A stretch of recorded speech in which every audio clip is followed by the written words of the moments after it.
मी आपल्या पत्रकार बांधवांचे आणि या देशातल्या लोकशाहीच्या चौथ्या स्तंभाचे आपण आमच्या प्रतिक्रिया घेण्यासाठी इथे उपस्थित झालात त्याबद्दल मी आपले मनपूर्वक आभार आहोत। काल आपण पाहिलं असेल की सुभाष गोटीराम पवार यांचा भारतीय जनता पार्टीमध्ये प्रवेश झालेला आहे। अतिशय दुःख झाले कार्यकर्त्यांना। महाविकास आघाडीच्या माध्यमातून त्यांना विधानसभेची उमेदवारी देण्यात आली। पक्षाचा कार्यकर्त्यांचा विरोध होता की जे अडचणीच्या काळात आपल्याला सोडून गेले अशा उमेदवाराला आपण तिकीट नाही दिलं पाहिजे, पण पक्षाची चाचपणी असते आणि त्यांची सुद्धा मागणी होती। आदरणीय गोटीराम पवार साहेबांनी यापूर्वी पक्षासाठी दिलेले योगदान आणि त्यांचं कार्य पाहून त्यांच्या मुलाला उमेदवारी देण्यात आली आणि पक्षाच्या माध्यमातून आम्ही सुद्धा सुभाष दादांना उमेदवारी मिळावी या विधानसभेतून अशी विनंती केली होती आदरणीय शरदचंद्र पवार साहेब। पण आज जेव्हा पाहतो सुभाष दादा भाजपमध्ये प्रवेश करतात, भाजपमध्ये प्रवेश केल्यानंतर तालुक्यातील गावागावांमध्ये चर्चा आहे की ज्या कतोरे साहेबांच्या विरोधात सुभाष दादा पवार यांनी निवडणूक लढली, गावागावातले कार्यकर्ते एकमेकाच्या कुटुंबात विरोधी झाले। आज तेच कार्यकर्ते संभ्रमात पडलेले आहेत की आम्ही आमच्या भाईबंदकीमध्ये या कतोरे पवारांच्या भांडणामुळे, राजकीय भांडणामुळे आम्ही आमचे घरातले कुटुंबात वाद निर्माण करून घेतले। आज हे लोक एकत्र झाल्यामुळे आमचे झालेले वाद हे कोण मिटवणार? आज हे आमचे वाद मिटण्यासारखे नाहीये। कोणाचे जमिनीसारखे वाद झाले, कोणाचे अशा कार्यक्रमामुळे कोणाची लग्न मोडली गेली, कोणाचे कुटुंब उद्ध्वस्त झाले, कोणाचे भाऊबंदकीमध्ये एका घराची 2 घरं झाली यांच्या वादामुळे। आणि आजचं राजकारण भाजपचं राजकारण पाहायला गेलं, इंग्रजांनी सुद्धा असं राज्य केलं नाही की तोडाफोडा राज्य करा।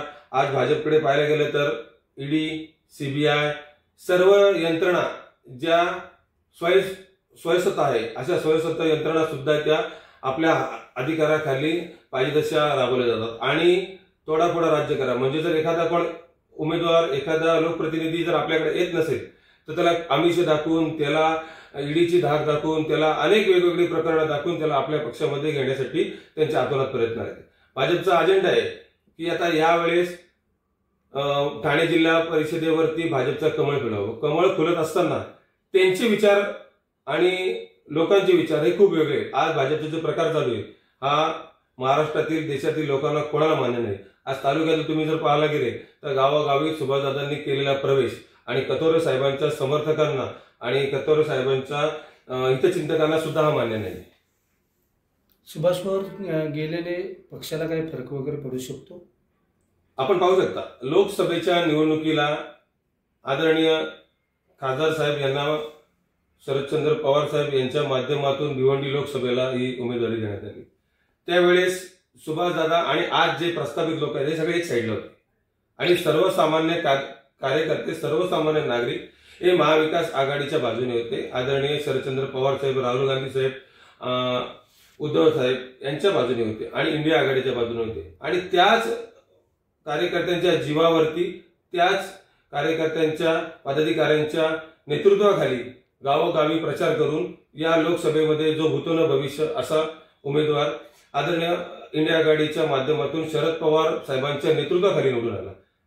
इतकं असताना आज जर राष्ट्रवादी काँग्रेस पार्टीला अजितदादा सोडून गेले त्यावेळेचा काही फरक पडला नाही, तर असे अनेक दादा सोडून गेले तरी या राष्ट्रवादीला फरक पडणार नाही। आपण पाहाल या जिल्हा परिषद पंचायत समितीच्या निवडणुकांमध्ये महाविकास आघाडीचे उमेदवार अतिशय चांगल्या पद्धतीने निवडून येतील।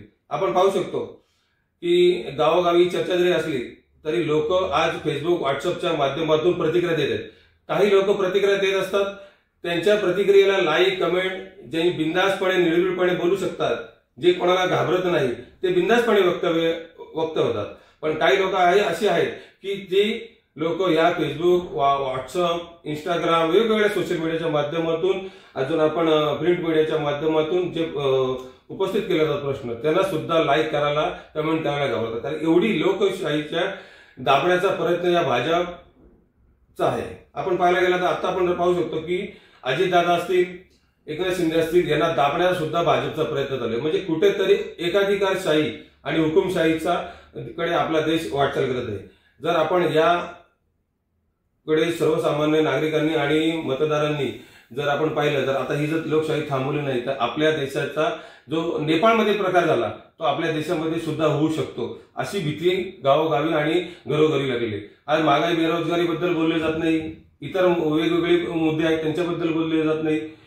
फक्त हिंदुत्व हिंदुत्व हिंदुत्व म्हणजे राष्ट्रवादी काँग्रेस पार्टी, शिवसेना, म्हणजे इंडिया आघाडी घटक पक्षामध्ये असणारे लोक हे हिंदू नाहीत का भाजपमध्ये असणारे लोकच हिंदू आहेत का, असा प्रश्न सर्वसामान्य नागरिकांना पडलेला.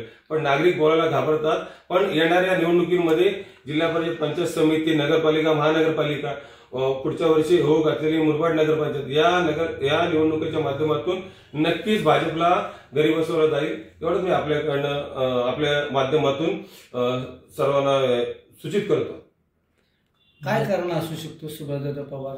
सुभाषदादा पवार आपण पहिले पाहिलं तर आदरणीय गोटीरामभाऊ पवार साहेब यांचं अतोनात प्रेम शरद पवार साहेबांवरती. आज जर तुम्ही तालुक्यात आणि जर आदरणीय पवार साहेब म्हणजे गोटीरामभाऊ पवार साहेब यांना जर खाजगीत विचारलं तर पवार साहेबांना हा निर्णय मान्य नसेल, कारण की त्यांच्या मनाला सुद्धा खूप वेदना झाली असेल. पण सुभाषदादा आज भाजपमध्ये गेले याचे अनेक प्रकार असू. म्हणजे आपण बोलतो ना की भाजपने ईडी, सीबीआय म्हणजे त्यांच्याकडे ईडीचा पण धाक आहे आणि सीडीचा पण धाक आहे.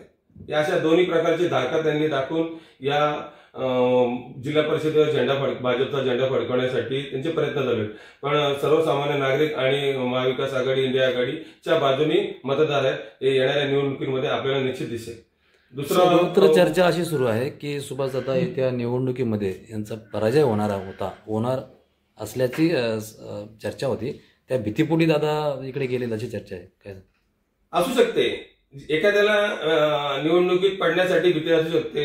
ज्या आदरणीय गोटीरामभाऊ पवार साहेबांना 2009 साली कतोरे साहेबांनी इथे येऊन पराभूत केलं, नंतर 2014 साली पराभूत केलं, ती संधी आदरणीय शरदचंद्र पवार साहेबांनी 2024 साली सुभाषदादांना दिली, गोटीरामभाऊ पवार यांचे सुपुत्र म्हणून दिली. चांगली फाईट येत असताना, चांगली उमेदवारी संधी देत असताना त्यांनी असा चुकीचा निर्णय केला. तर आपण पाहिलं असेल की 2024ला सुभाषदादा पवार यांचा विजय नक्कीच निश्चित झालेला आहे. पण भाजपने जे बोगस वोटिंग केलेली आहे, बोगस मतदार जोडलेले आहे, या अशा माध्यमातून त्यांचा पराभव झालेला आहे. आणि याला घाबरून, ईडी, सीबीआयला घाबरून कुठेतरी आपली ठेकेदारी वाचवावी यासाठी ते आज भाजपमध्ये प्रवेश केलेला आहे. असा तालुक्यात कानोकानी, टपरीवर, नाक्यावरती, चहाच्या दुकानावरती, हॉटेलवरती लोकशाहीच्या स्तंभासमोर आणि इतर स्तंभासमोर सुद्धा यांची चर्चा चालू आहे. आपण पाहिलं असेल की आता आपल्या मुरबाडमध्ये अनेक वर्ष आम सभा झाली नाही, सर्वसामान्य नागरिक बोलत नाही. आम्ही जेव्हा पदाधिकारी, कार्यकर्ते बोलतो त्यांना सुद्धा कोण प्रोत्साहन देत नाही का, ते लोक घाबरतात.